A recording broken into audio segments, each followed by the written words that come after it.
Hello students, I'm your science teacher. Hope you all are fine. Now we will start our new chapter, chapter 11, light, sound and force.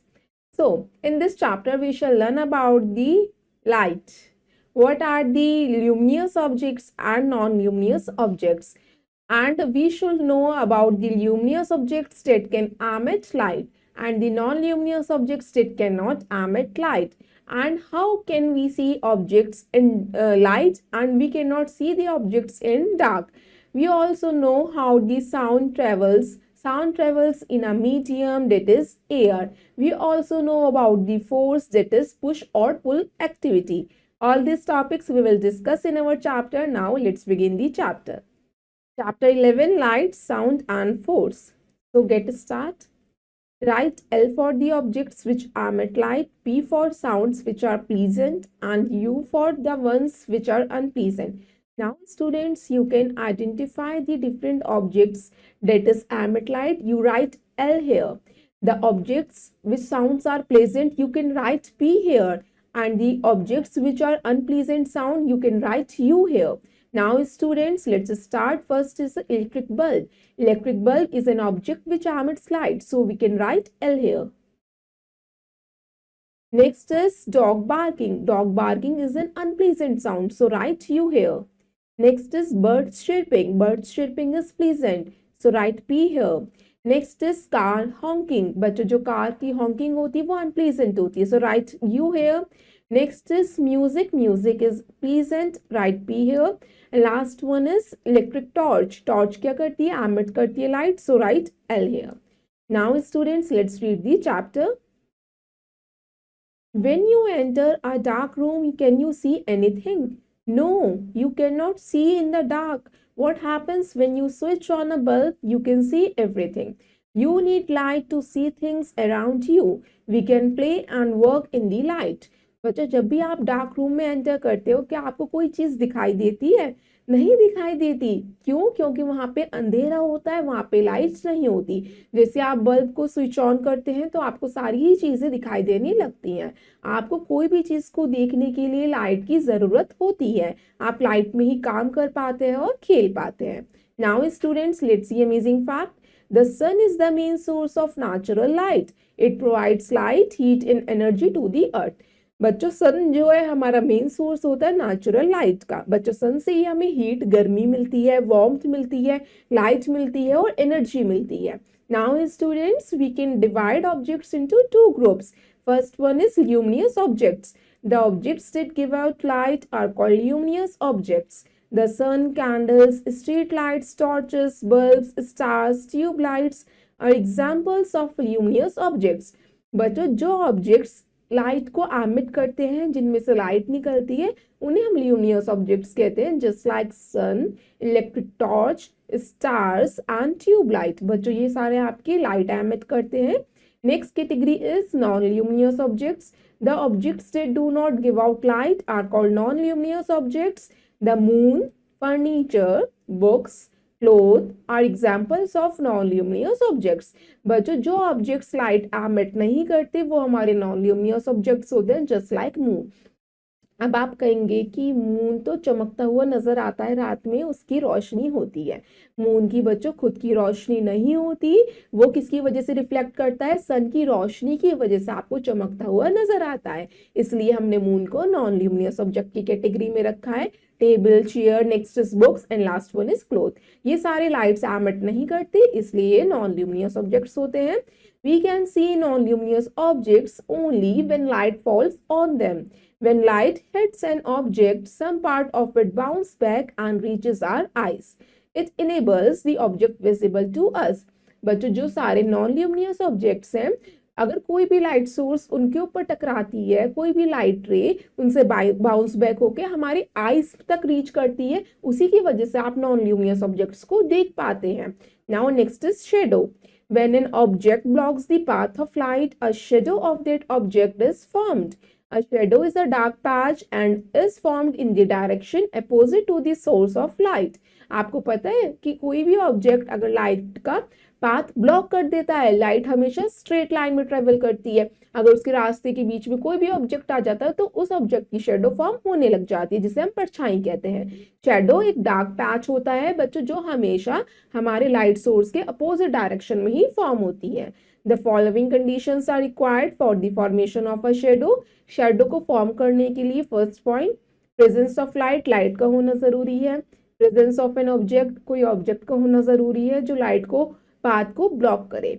Presence of a surface, और एक ऐसा surface जहां पे shadow form होगी। Now students, here is the image, a girl's shadow. Now can you tell one question? Name a thing that does not cast a shadow. आप मुझे एक ऐसी चीज बताइए कि जो शेडो कास्ट नहीं कर सकती, यानी कि जिसकी परछाई नहीं बन सकती। बच्चों, ट्रांसपेरेंट ऑब्जेक्ट की परछाई नहीं बनती, क्योंकि ट्रांसपेरेंट ऑब्जेक्ट से लाइट पास होकर निकल जाती है। Now next is, our shadows are formed when we block the light from the sun, bulb, candle, etc. Sometimes they are smaller and sometimes they are bigger than our actual size. बच्चों, shadows जो होती हैं light के block होने की वजह से formed होती हैं। बच्चों, वो लाइट कहीं से भी आ सकती है, सन की रोशनी भी हो सकती है, वो बल्ब की लाइट भी हो सकती है, कैंडल की लाइट भी हो सकती है। शेडो बच्चों जरूरी नहीं है कि जिस साइज का हमारा ऑब्जेक्ट है उसी साइज की शेडो फॉर्म हो। शेडो बड़ी भी हो सकती है और छोटी भी हो सकती है, ये डिपेंड करता है कि जो रोशनी है वो कहाँ से आ रही है। लॉन्ग शेडोज इन दी मॉर्निंग, बच्चों हमारी लॉन्ग शेडो बनती है मॉर्निंग में, क्योंकि जो सन है वो स्लैंटिंग डायरेक्शन में होता है। शॉर्ट शेडो एट नून, बच्चों हमारी दोपहर के समय शॉर्ट शेडो बनती है, क्योंकि हमारा जो सन है वो ओवरहेड होता है, मतलब हमारे सर के ऊपर होता है, इसलिए शॉर्टेस्ट शेडो बनती है। Long shadow in the evening, बच्चों लॉन्ग शेडो हमारा फिर दोपहर शाम के समय बनती है, इसलिए बनती है क्योंकि हमारा सन जो है सेट होने वाला होता है वो स्लैंटिंग डायरेक्शन में होता है। Next is solar eclipse and lunar eclipse. A solar eclipse occurs when the moon blocks the light of the sun. The shadow of the moon falls on the earth and the sun cannot be seen or is partially hidden. Solar eclipse क्या होता है? जब हमारा moon जो है सन के raise को block कर देता है और उसे हमारे अर्थ प्लैनेट तक नहीं पहुंचने देता, उसे हम सोलर इक्लिप्स कहते हैं। बच्चों, जब हमारा सन अर्थ से दिखाई नहीं देता या पार्शियली दिखाई देता है, उसे हम सोलर इक्लिप्स यानी सूर्य ग्रहण भी कहते हैं। Next, a lunar Eclipse occurs when the earth blocks the light of the sun. The shadow of the earth falls on the moon and the moon cannot be seen.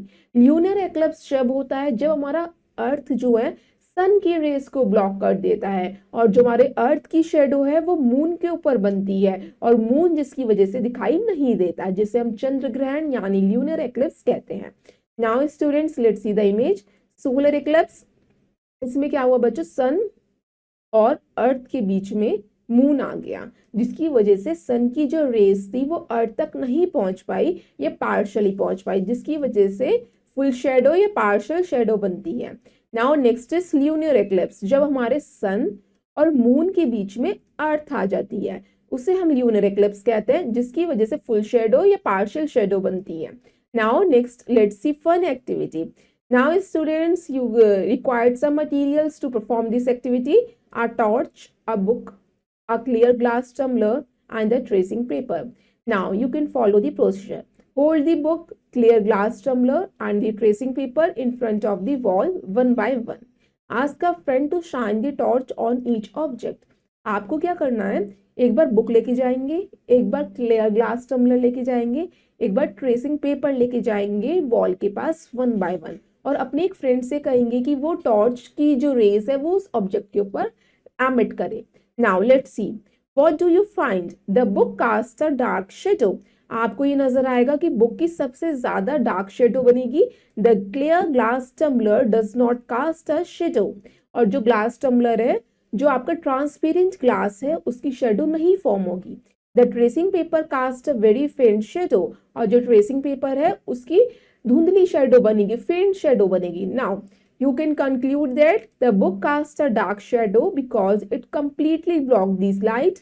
The clear glass tumbler does not cast a shadow because it does not block the light. The tracing paper casts a very faint shadow because it blocks the light partially.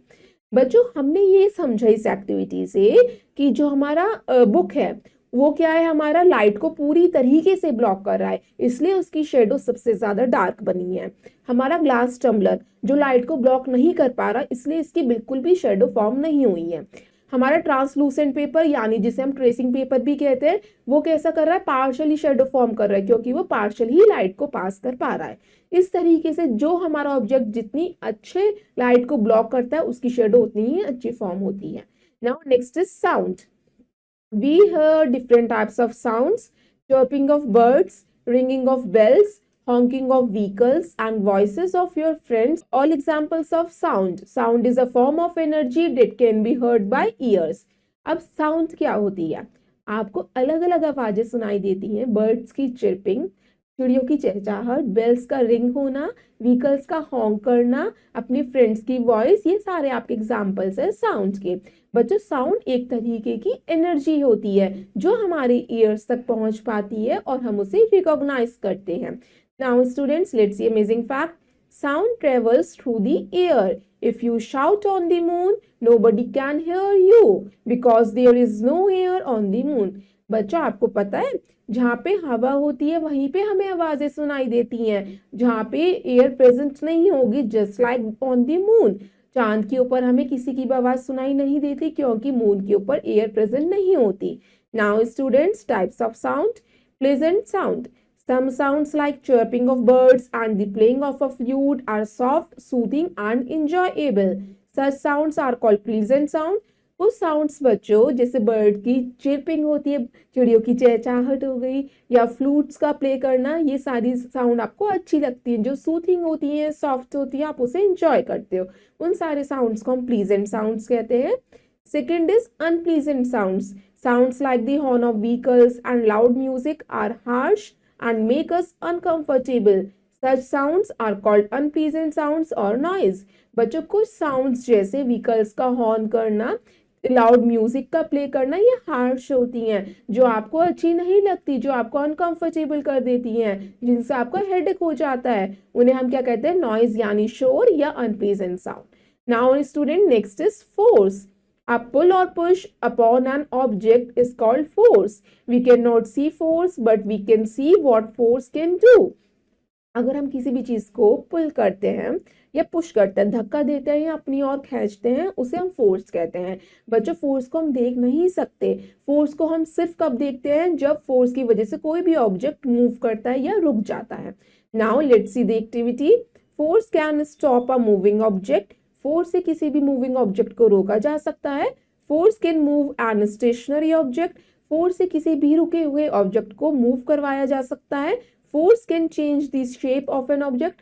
Force लगा के किसी भी object की shape को change किया जा सकता है।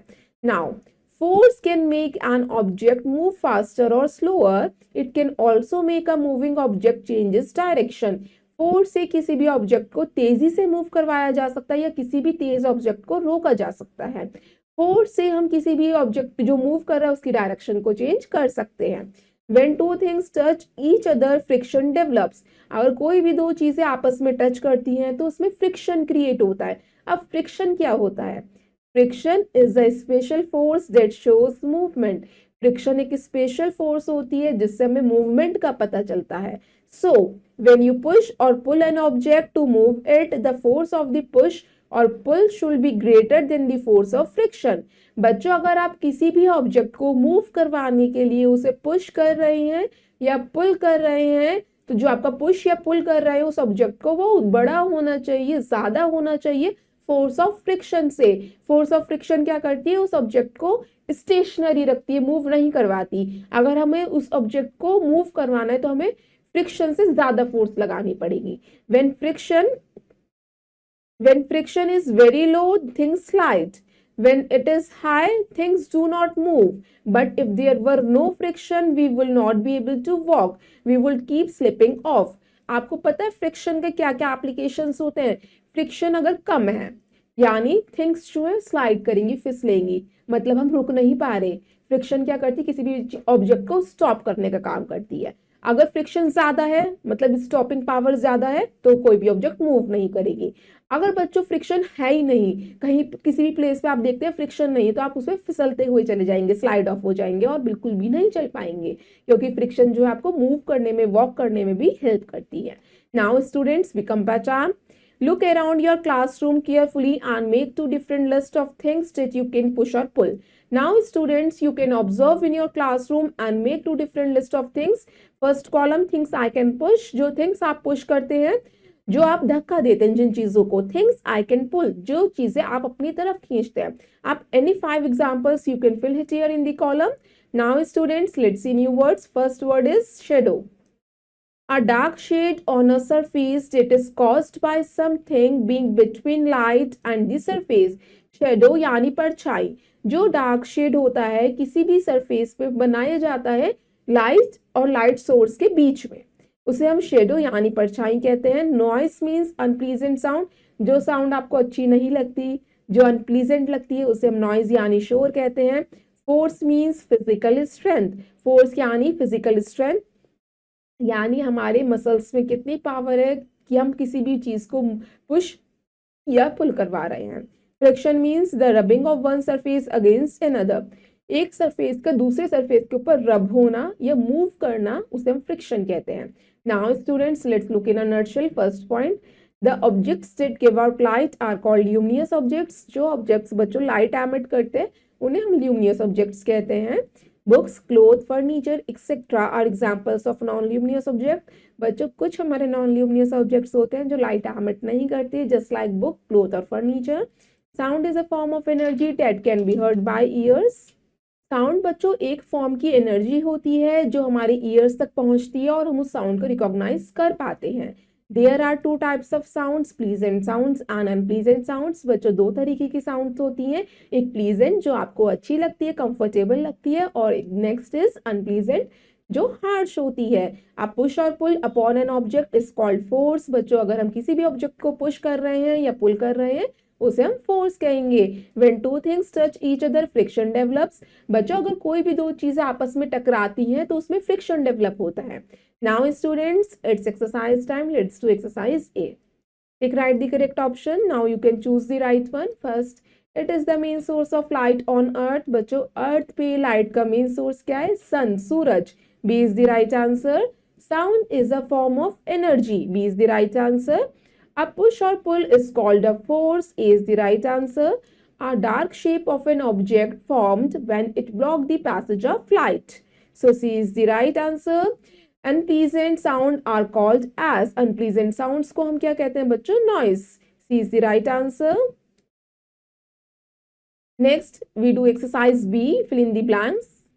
First is the object that give us light are called luminous object.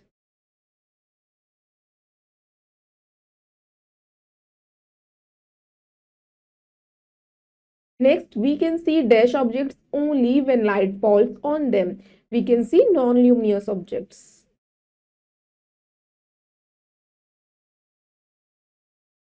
The objects that do not give out light are called dash objects, non-luminous objects.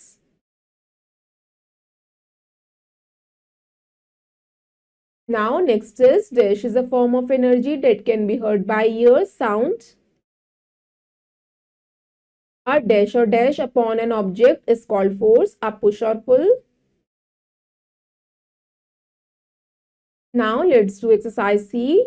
Write T for true and F for false statement. First is, we can see objects even in complete darkness. No, it is false. We need light to see objects. A shadow is always formed on the opposite side to the source of light. Yes, it is true. Sweet voice of someone and soft music are pleasant sound. Yes, it is true.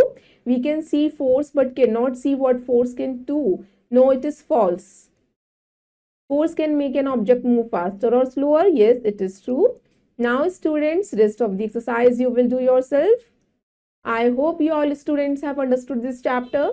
Thank you and have a nice day.